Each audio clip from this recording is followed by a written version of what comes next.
Hello and welcome to Clearview Television. We are reaching you live from Nigeria's capital city, Abuja.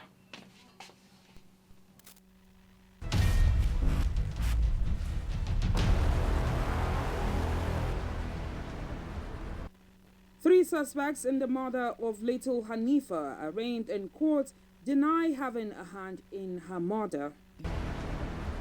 Abuja residents react to confidence expressed by Governor Zulum that insurgency will end by 2023. They doubt the possibility.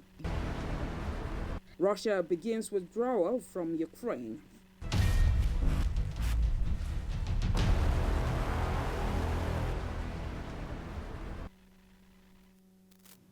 I am Nkiro Obuli. Welcome. A throwback photo of a suspended and disgraced Deputy Commissioner of Police Abba Kyari campaigning against the use of hard drugs has gone viral. Kyari was declared wanted by the NDLEA on Monday, February 14, and arrested by the police for his alleged involvement with drug lords. More police officers, operatives, and other security agents will be arrested following the detention of Kyari over drug-related offenses. Kyari was on Monday declared wanted by the National Drug Law Enforcement Agency (NDLEA) for selling cocaine consignment seized by IRT operatives from drug barons at the Enugu airport in January this year. His involvement in the deal had raised questions in many quarters, considering that he was under suspension last year because of his involvement in another criminal activities.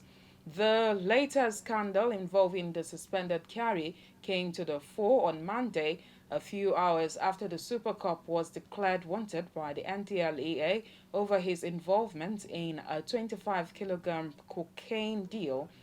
The Nigeria Police Force has already handed him over to the NDLEA.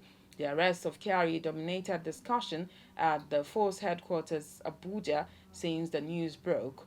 Meanwhile, there are strong indications that suspended Police Chief Abba Kyari, taken into National Drug Law Enforcement Agency custody, will be extradited to the United States after his probe for an illicit drug deal. Sources said the federal government had concluded plans with the U.S. Federal Bureau of Intelligence, FBI, to hand over the Deputy Commissioner of Police, who is wanted for taking bribe from suspected celebrity internet fraudster Ramon Olorunwa Abbas alias Hush Puppy from a $1.1 million loot.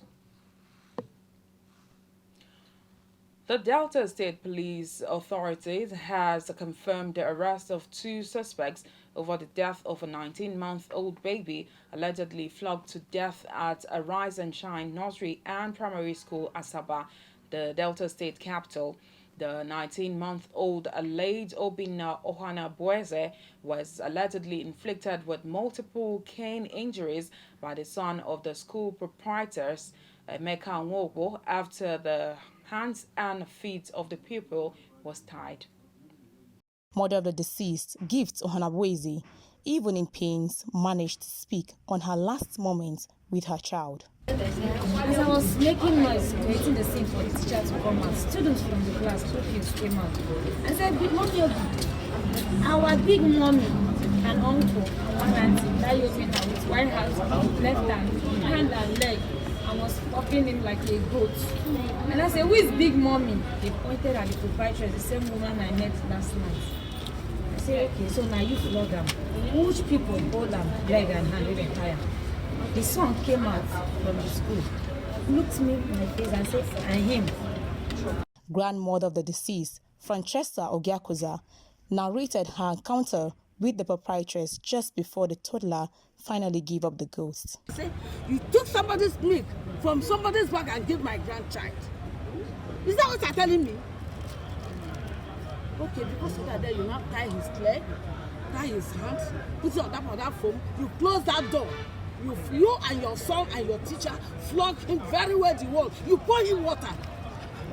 Speaking with journalists at the State Police Command Headquarters at Sabah, the Commissioner of Police, Ali Mohammed, confirmed the two suspects in custody. At about 8:30 in the morning of that Saturday, a call was made across to the DPO to inform him that the child had given up the ghost. Post-mortem examination will be carried out to ascertain, of course, the medical cause of death. But for now, as it were, it is alleged that it was the beating that killed the boy. For now, the police say they will work towards ensuring that the suspect is prosecuted. How long justice for Obinna Ohanabueze will come remains to be seen. Mercy Eke reporting for Clearview Television. The three suspects involved in the killing of little Hanifa Abubakar have denied involvement in the act. The suspects, Abdul Malik Tanko, Hashimu Isiaku, and Fatima Jibrin, were rearranged before Justice Usman Naaba of the KANO State High Court. Abdul Malik Tanko, who had previously confessed to the crime in a video recording, made a U-turn and denied charges of abduction and killing of his 5-year-old pupil, Hanifa Abubakar.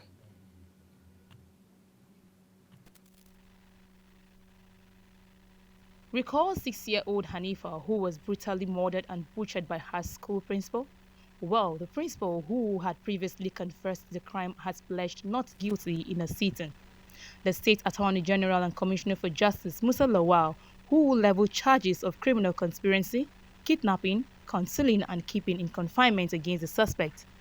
When the charges were read to them, they pleaded not guilty to all the charges. Counsel to the suspect, Labara Usman, who is also the legal aid counsel, said his clients only admitted to conspiracy charges, while the other charges were denied. Some were denied, so we are prepared to go into hearing. They acknowledged the first count, while they denied the rest. The first count charges were admitted was conspiracy to commit the offense, which they admitted, while the rest were denied. Justice Musa Lawal said they will bring in their witnesses to strengthen their charges against the suspects. The three defendants, Abdul Malik, Hashimu, and then Fatima, the charges were read to them, and of course they denied all of them except one. That is the first charge, which is conspiracy. As the law stipulates, the next thing is for us to bring in our witnesses. Of course, the court also agreed with us. The presiding judge, Justice Usman Abba, adjourned the case to the 2nd and 3rd of March 2022 for further hearing and ordered that the suspect be remanded at the correctional center. Meanwhile, the trial of 300 level mass communication students of the University of Lagos, Chidinma Ojukwu, who is suspected to have killed the chief executive officer of Super TV, Usifo Ataga, continued on Monday at the Lagos High Court, sitting at the Tafawa Balewa Square. A co-founder of Super Network Limited, owners of Super TV, Rahman Obiora Saliu, took the witness stand to testify that a total of 7 multiple stabs were found on Ataga's neck. Saliu, who broke down in tears while testifying before Justice Yetunde Adesoya, said apart from the stabs on Ataga's neck, there was one to the stomach and several on the 2 sides of the ribs and the left ventricular to the neck, chest. Led in evidence by the Deputy Director of Public Prosecution, Mrs. Adenike Oluwafemi, testified that the deceased was tied up on both hands and legs like a ram waiting to be slaughtered. Saliu is also a network engineer, programmer, and developer, testified as the 5th prosecution witness in the case. He said the court told the court that he met the late Usifo Ataga 10 years ago in the course of building the Super TV app. The Borno State Governor, Babagana Zulum, had last week Thursday, after meeting with President Muhammadu Buhari, expressed confidence that with the massive laying down of arms by the Boko Haram terrorists, insurgency will end under his tenure, God willing, in 2023. Clearview TV's Emefano Okon sought the opinions of Abuja residents on the developments and reports that though many applauded Zulum's effort in tackling a security situation in Borno State, they cast doubt on the possibility of the governor achieving totally eradication of insurgency in the state. Governor Zulum, while at the State House to appraise the president of progress in the fight against Boko Haram terrorists, said over 30,000 former fighters have now surrendered and are in the custody of the authorities. He added that Borno State government did not offer any monetary incentive to the fighters to come out of the forest. Rather, they have done so voluntarily. However, many Nigerians think that having Boko Haram to surrender in 2023 is not possible. I think what Zulum has been able to achieve in recent times is this collective drive and willpower to end the Boko Haram security challenge. But it goes beyond that. You can't talk about Boko Haram without talking about the political undertone in Nigeria. For me, I don't think it is possible between now and 2023. It is not possible because these guys are fighting very hard and there are people sponsoring them. They have people who are loyal to them. So they won't allow these things to end like that. It will take a long time. I'm giving the governor a plus because he's doing a lot to make sure Boko Haram ends. But with what is going on too in that particular state, killings are still on. Although he's doing his best, but he has to put more effort. Somehow I feel like, yes, he's trying his best to put the end to this security challenge that we're facing. Acting General Officer Commanding 7th Division of the Nigerian Army, Brigadier General Abdul Wahab Eyitayo, had in 2021 said proper profiling of those who surrendered is being conducted to separate them best on the extent of their involvement in the killings and destructions that took place in the region. But some Nigerians want the repentant Boko Haram terrorists sanctioned before being integrated into the society. What I expect the government of today to do is to try them in the court of competent jurisdiction and convince them it should serve as a lesson to other people. Accepting them in the society, yes, I accepted that. It's a good thing. But while they are coming into the society, they should also bring out their guns, their weapons. Let them hand over their weapons so that we will know that really they are repentant. Posterity and justice must have their fair share, you understand, in the process. So the best thing they've said, they've repented. All the government needs to do is to keep giving them orientation. Zulum reiterated that kinetic measures alone will not end the war and therefore advised that political solutions should be applied. Recall that the Nigerian military said 8,000 Boko Haram commanders, fighters, and their family members have surrendered since June 2021. Emefano Okon, reporting for Clearview Television. We'll now take a quick break and bring you more reports when we come back. Please stay with us. Listen to this truth. We are growing by the day and our viewership keeps growing on our different platforms. We are inviting you to advertise your goods and services with us at incredibly low rates. And do you have news for us? Script or video, please contact us through our email address clearviewnewsroom@gmail.com or WhatsApp line 080-650-30-300. Again, 080-650-30-300. Welcome on board.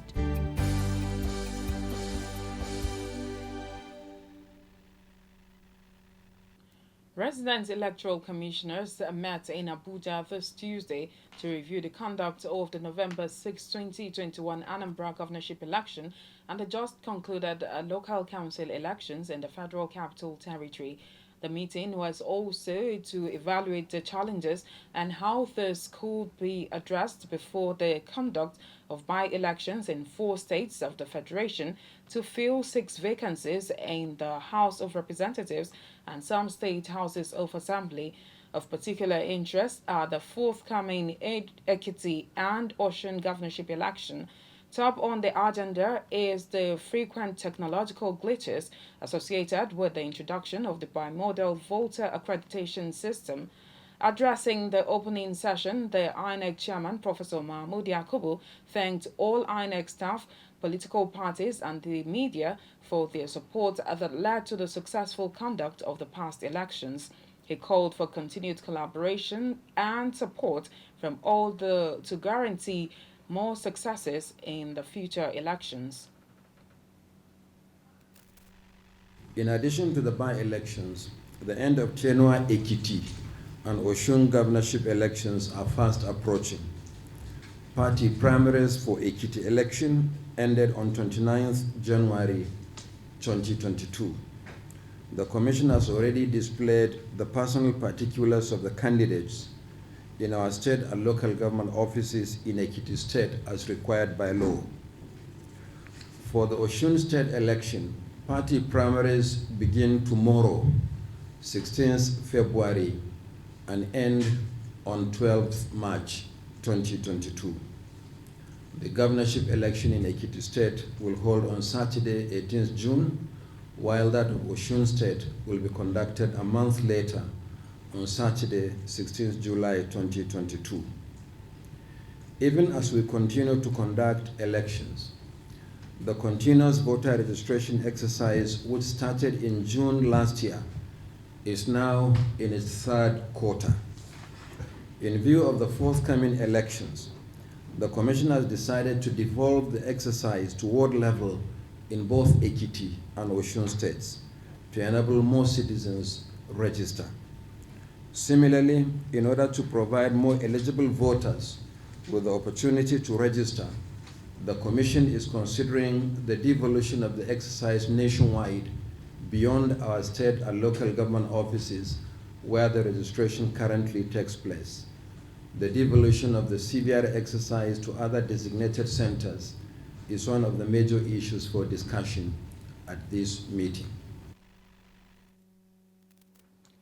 Governor Sheyi Makinde has approved the appointment of Senator Lekon Balogun as the 42nd Olubadan of Ibadan land. Makinde made this known through his Chief Press Secretary, Taiwo Adisa. Makinde said he is pleased to announce the appointment of the Otun Olubadan of Ibadan land, High Chief Lekon Balogun, as the 42nd Olubadan of Ibadan land. The appointment is in line with the Olubadan of Ibadan Chieftaincy Declaration, as well as the unique and time-tested tradition of the people. On the entertainment scene, let's now join Gloria Atta for update. Hello guys, welcome to our entertainment segment where we bring you juicy stories from the entertainment industry. I am Gloria Atta. Stay with me. Nigerian businessman Olakunle Churchill is celebrating his wife Rosie Mira as she clocks 30 years of age. He took to his Instagram page moments ago to share new photos of the actress as he expressed his love for her. He wrote, and I quote, "Happy 30th birthday to the queen of all queens, the one who owns my heart. I love you, my queen." On Valentine's Day as well, just few hours ago, the politician shared an adorable photo of Rosie and noted that only her made his whole world meaningful. He added that the mother of one has shown him the sweetest part of love and the only thing he's sure of is being with her. Now wow, love is sweet oh. Popular actress and award-winning TV host Nancy Isime is receiving it hot from social media users for using dollar bills to decorate her nails. Nancy had taken to her Instagram story to share a video of her nail technician fixing her nails with a $20 bill and captioned it, "Decided to try something different on my nails today. Money on my mind." No be lie. However, it is unclear if it is a real or fake dollar bill. But trust Nigerians, if you are looking for talk, you will get it hot. And now Bobrisky's former personal assistant, Oye Kieme, says she thinks she's a bisexual and wouldn't mind kissing or dating a lady. She also revealed that while she was a PA to Bobrisky, she found the cross-dresser very appealing whenever he was dressed up like a lady, but retreats whenever she remembers he's a man. Wahala be like waiting, wahala be like bicycle. Media personality Denrele Edun has paid a visit to singer and his late friend Goldie's gravesite yesterday. Goldie, who was one of the sought-after singers in Nigeria, died on February 14, 2013. Sharing photos from his visit to her gravesite via his Instagram page, Denrele wrote, and I quote in part, 9 years and still counting. You are not here, Goldie Harvey, but your presence lingers in the shadows. Well, I came to sit at your resting place and give you all the usual gifts. Rest in power, girlfriend. May her soul rest in peace. That'll be all for now. Back to you in Kiru for the rest of the news. I am Gloria Atta. Thanks, Gloria. And on the foreign scene and in sports, Novak Djokovic has said he would rather miss out on future tennis trophies than be forced to get a COVID vaccine. Speaking to journalists, he said he should not be associated with the anti-vax movement, but supported an individual's right to choose. Djokovic was asked if he would sacrifice taking part in competitions such as Wimbledon and the French Open over his stance on vaccine, but responded yes, and that is the price he is willing to pay. The 20-time Grand Slam winner was deported from Australia last month after the government cancelled his visa in a row over his vaccine status. Djokovic, who is the world's #1 men's tennis player, said he has obtained a medical exemption to enter the country to play in the Australian Open as he had recently recovered from COVID-19. However, the country's immigration minister, Alex Hawke, personally cancelled the 34-year-old's visa on the grounds that his presence could incite civil unrest and encourage anti-vaccine sentiments. An Indonesian court this Tuesday sentenced a teacher to life in prison for the rape of 13 students in a case that has drawn national attention to sexual abuse in some of the country's religious boarding schools. Harry Wariwan, 36, was found guilty of raping 13 female students, all minors, and impregnating at least 8 of them by Bandung District Court in West Java. The revelation sparked the national outrage, with a senior government official saying President Joko Widodo has paid special attention to the case. The pattern of abuse came to light when the family of a female student reported Wariwan to the police for raping and impregnating their teenage daughter last year. During the trial, it was revealed that he had raped the children, many from poor families attending the school on scholarships over 5 years. Prosecutors requested chemical castration and the death penalty for the accused, who asked the judge for leniency to allow him to raise his children. Wariwan arrived in court in handcuffs and kept his head down as Judge Johannes Ponomo Suryo Adi sentenced him to life in prison. The court said restitution for the victims will be paid by the government. Russia says it is pulling back some of its troops from near Ukraine after a build-up raised fears of an invasion. The Defense Ministry said large-scale drills continued, but that some units were returning to their bases. More than 100,000 Russian troops have massed at Ukraine's border. Russia has always denied it is planning an attack. The buildup has brought increasingly grave warnings, with the U.S. saying an invasion could come at any time. Russia has been seeking guarantees that Ukraine will not be allowed to join NATO, something the security bloc has rejected. In another development, the Russian parliament has voted in favor of asking President Vladimir Putin to recognize the two self-declared republics of Luhansk and Donetsk in eastern Ukraine as independent. Russia has granted citizenship to at least 720,000 people in the two regions, the scene of an insurgency that began in 2014. If Putin were to recognize the two breakaway regions, it will violate peace agreements. In its statement, Russia's defense ministry said it was withdrawing some of the troops conducting exercises in military districts bordering Ukraine. And that's all on the news. Before we go, a quick recap of our main stories.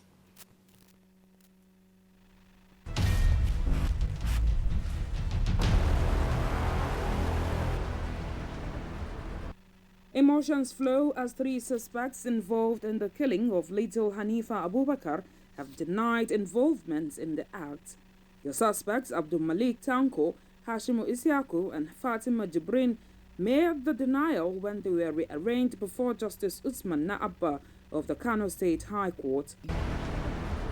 Nigerians have continued to react to Governor Zulum's position of ending insurgency by 2023.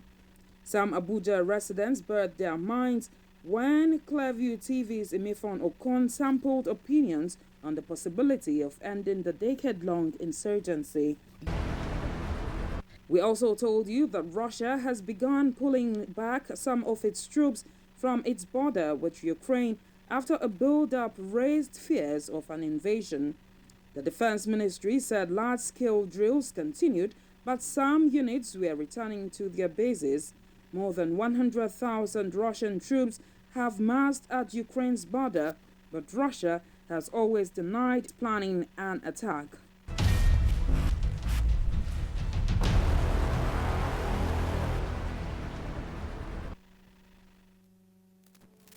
Do remember to like us on Facebook, Clearview Television. Follow us on Twitter at Clearview Online. Follow us on Instagram at ClearviewTV_NG.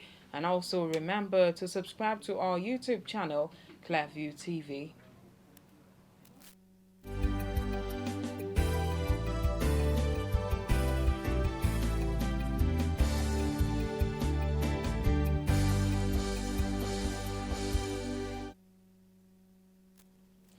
Thanks for watching. I am Nkiro Obuli.